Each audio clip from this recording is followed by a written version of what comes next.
Escolhi a UBI porque era uma faculdade que estava a ganhar grande momento, era muito jovem a faculdade naquele momento, a universidade naquele momento. Nós vínhamos de um instituto que se chamava IUBI, que depois deu lugar à UBI. Como tal, eu quase que apanhei a transição. Quando eu entrei, a universidade era a universidade há cerca de 2 ou 3 anos, era uma coisa muito recente.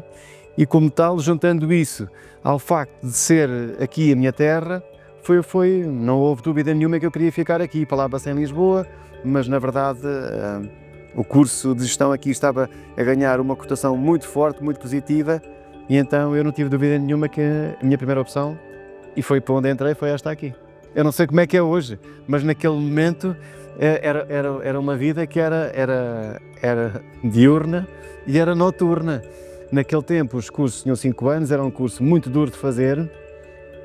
Nós tínhamos de casar isso com aquela que era a noite mais famosa na academia em Portugal, naquela fase que era a covilhanense. Havia Braga, também se falava muito Braga, mas eu acho que Covilhã batia tudo naquele tempo. A nossa faculdade, a nossa universidade naquela altura era muito exigente. Imagino que hoje também seja, naquele tempo era muito exigente, e havia ali matérias como as economias, como as matemáticas.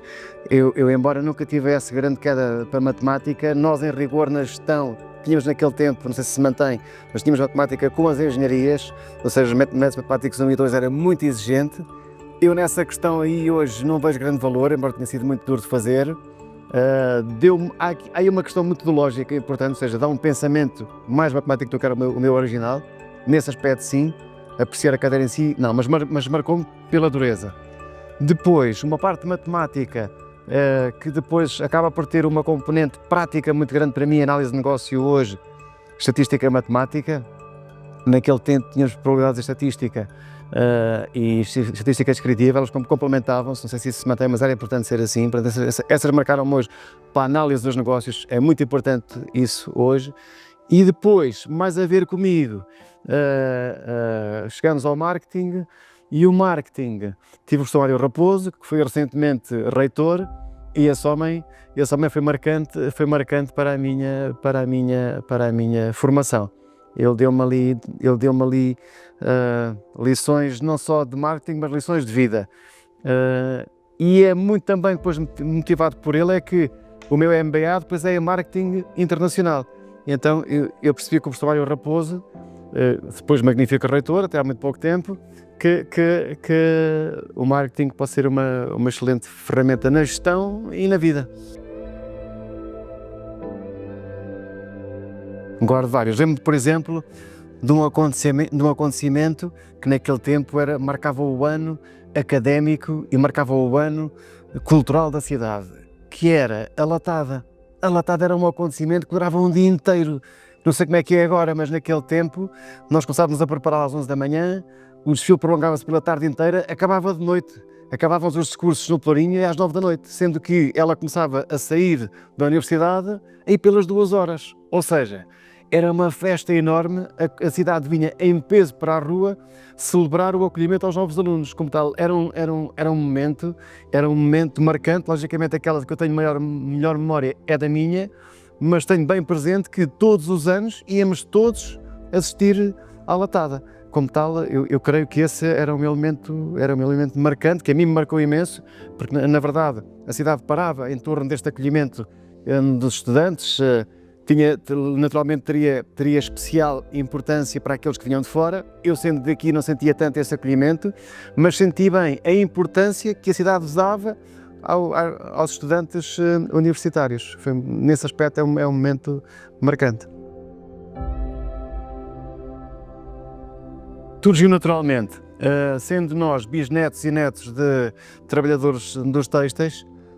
O nosso pai, ele foi crescendo com eles na fábrica, e naquele tempo aqui a nossa região, ainda hoje a universidade dela própria está assim posicionada, e grandes partes dela eram antigas fábricas.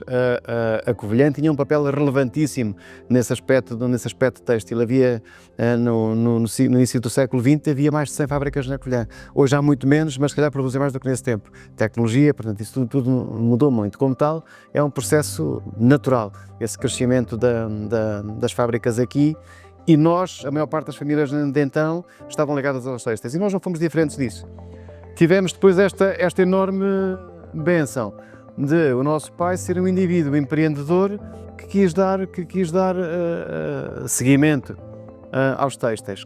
Aproveitou então um fenómeno que se desenhava nessa fase, que apareceu um subsetor do têxtil, porque até então era tudo lanifícios e depois apareceram as confecções, inícios dos anos 70. O mercado de então, naquela altura a nossa fábrica tinha um foco que era produzir, tinha marca própria, produzia para crianças, e acontece aqui o fenómeno em que o mercado nacional começa a ser invadido por marcas estrangeiras muito mais poderosas do que a nossa marca. E então nós descobrimos que nós estávamos a ter uma componente industrial de sucesso, fazíamos ótimos produtos, mas não estávamos a ser capazes de afirmar a marca. E então decidimos lá atrás que haveríamos de seguir aquilo em que tínhamos mais êxito, que era a indústria, ficando então a desenvolver e a produzir marcas de outras pessoas. E nessa fase concluímos que onde nós podíamos aportar mais valor era nestas marcas premium. Ou seja, nós já tínhamos um produto de elevada qualidade e começámos então a aproveitar a criatividade destes que são bons na criatividade para lhes fazer uns belíssimos produtos, coisa que eles não eram capazes de fazer. E então essa linha até hoje mantém-se. E fomos encaminhando um pouco para esta questão de homem e senhora, porque, na verdade, do ponto de vista do valor acrescentado, nós conseguimos também afirmar mais valor acrescentado nesta parte do mercado do que desta das crianças. E então, esse caminho tem para uns 30 anos, em que concluímos que efetivamente haveríamos sempre de ser indústria. Por vezes fazem essa pergunta: mas vocês tendo acesso a tantas marcas, porque não têm também uma? Porque nós, tendo acesso a essas marcas todas, temos consciência da dificuldade que é afirmar uma marca. E então preferimos fazer aquilo em que nós realmente somos bons e conseguimos, dentro das dificuldades normais de uma fábrica, mas conseguimos dominar. Dessa forma conseguimos dominar e rentabilizar o investimento, coisa que, se nos indo para essa caminhada da marca, nós tivemos algumas dificuldades e pareceu-nos imprudente insistir nessa via. Ou seja, grande parte das pessoas que então trabalhavam em fábricas de tecidos lançaram-se para a parte a seguir no supply chain, que foi para a confecção. E lá está. O António José Mineiro foi outro desses exemplos que passou para a fase seguinte, empreendendo por sua iniciativa própria, montando a sua fábrica pequenina, começou pequenina e pronto, hoje é o maior empregador do Conselho do Fundão. Nós normalmente guardamos isso para nós, para quem é que produzimos, até porque temos non-disclosure agreements, mas tenham em mente que são algumas das melhores marcas do mundo, são produzidas aqui em casa, para o mundo inteiro.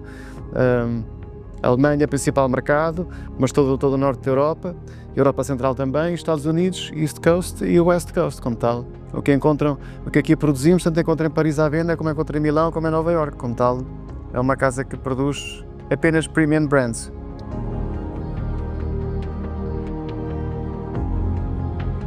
A parte mais difícil que eu já assisti aqui em casa, eu digo assisti porque não estava eu na frente da fábrica, ainda estava o nosso pai à frente, e foi nos anos 90, foi uma altura em que nós fizemos um investimento muito grande na fábrica, que depois casou com uma altura de crise, meados dos anos 90, uma crise muito grande no nosso setor, e essa crise levou não só a que não houvesse encomendas, como também a falta de pagamentos de clientes nossos. Ou seja, nós perante isto, numa fase em que a necessidade da fábrica de Queixina era muito maior do que o normal, por causa do investimento, a fábrica viveu o seu momento, até à atualidade, o seu momento mais difícil. Esse foi o momento mais difícil, foi o momento em que tivemos que fazer uma coisa única, que até ver nunca teve de se repetir, e tivemos que tinha que se fazer, que é fazer um downsize na fábrica. Tivemos que fazer um downsize, que é sempre uma parte da gestão que é sempre dolorosa, essa parte foi feita pelo meu pai. Para mim, como eu estava já muito presente na fábrica nessa altura, foi uma grande lição de vida porque confrontamos-nos com ter que nos despedir de pessoas que nós adoramos, ou seja, são pessoas competentes na fábrica, mas nós simplesmente não tínhamos forma de os manter cá naquela altura. Como tal, essa é uma parte que, não estando eu à frente da fábrica, para mim foi talvez a mais difícil de todas, pelo que lhe explico, pela componente humana. Nesta minha fase de meu governo, digamos assim, o que a mim me parece ser mais difícil é acompanhar toda esta evolução da digitalização, ou seja, nós estamos a assistir com esta digitalização, estamos a assistir a uma indústria que originalmente era manufatureira, era uma indústria designada de mão de obra intensiva, e nós estamos a assistir a uma transição para um mix de mão de obra intensiva juntamente com capital intensivo, ou seja, nesta fábrica hoje vê-se uma componente tecnológica e digital crescente, e é até relativamente recente, nos últimos 10, 12 anos, esta aceleração é muito grande, muito grande, muito mais do que foi nos anteriores 20. Agora, neste ano em concreto, assistimos a outra coisa ainda, que é a questão de somarmos à digitalização a inteligência artificial. É comum para todos, é comum, embora não seja ainda uma matéria que se possa dizer que nós dominemos, mas é um grande assunto, é um novo grande assunto em cima da mesa. Depois, há aqui uma questão que é, esta é uma das dificuldades. Outra dificuldade que sentimos e que é incontornável é esta justiça social que todos hoje queremos, como é que ela se casa com a exigência do mercado. Ou seja, nós estamos perante uma empresa que desenvolve e produz para as melhores marcas do mundo. Quer dizer que o nível de exigência é elevadíssimo. Então, como é que eu vou casar isto com o facto de eu querer pessoas bem tratadas, pessoas felizes, pessoas que ganhem bem? Ou seja, tudo isto é um casamento um pouco difícil de fazer, porque nós hoje vivemos uma fase em que, humanamente, nós todos desejamos na fábrica, e nós temos isto como definição muito clara, nós na fábrica só queremos pessoas felizes. Como é que eu os mantenho felizes, sendo que o grau de exigência é elevadíssimo? Como tal, casar estas duas variáveis é um belo desafio. Eu tenho um privilégio que é, eu gosto muito daquilo que eu faço. Isso é uma sorte incrível, como tal, o que mais me motiva, não se pode dizer, eu não trabalho por gosto, mas trabalho com muito gosto, ou seja, eu trabalho por ter uma família para governar, como é lógico, a primeira necessidade é uma necessidade económica, a segunda é a motivação espontânea de gostar muito do que eu faço. Como tal, essa motivação aí é natural, é uma coisa que acontece de forma espontânea. Depois há outra motivação, que é uma motivação que é o facto de esta fábrica ser o maior empregador do Concelho do Fundão, também é uma grande motivação, porque na verdade nós queremos que esta empresa seja, e ela é inspiradora para muita gente, e esse reconhecimento que nós como fábrica conseguimos manter aqui na região, esperamos que ele seja, vá lá, que ele inspire mais pessoas a fazer coisas parecidas, e nesse aspecto também é uma motivação. Mas aqui na nossa universidade, eu tenho essa noção muito bem clara de que essa rigidez foi dando frutos, essa disciplina foi dando frutos. E quando digo disciplina é do ponto de vista de comportamental, não é fazer aquela disciplina, mas é ser disciplinado para estudar, ser regrado para aprender, e isso deu-me ferramentas até de paciência intelectual, que é nem sempre conseguimos resolver as coisas na hora em que queremos, nem sempre conseguimos levar todos para onde nós queremos, mas se eu tiver a coragem de fazer este meu caminho de uma forma metódica, regrada, estratégica, eu consigo. E essa componente aí vem de lá de trás. Vem-me estar sentado naquelas salas de aula a aprender aquelas matemáticas, aquelas economias, aqueles marketings, cada uma na sua vertente, mas todas juntas num resultado muito forte e muito, para mim, muito produtivo. E acredito para os outros também, portanto, eu sou apenas uma parte da amostra.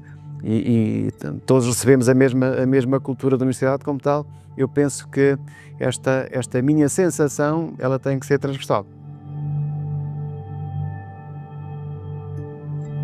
Fazendo aquilo que gostamos, nós potenciaremos o nosso talento. Iremos sempre mais longe, como tal, ponto de partida, fazer aquilo que gostamos.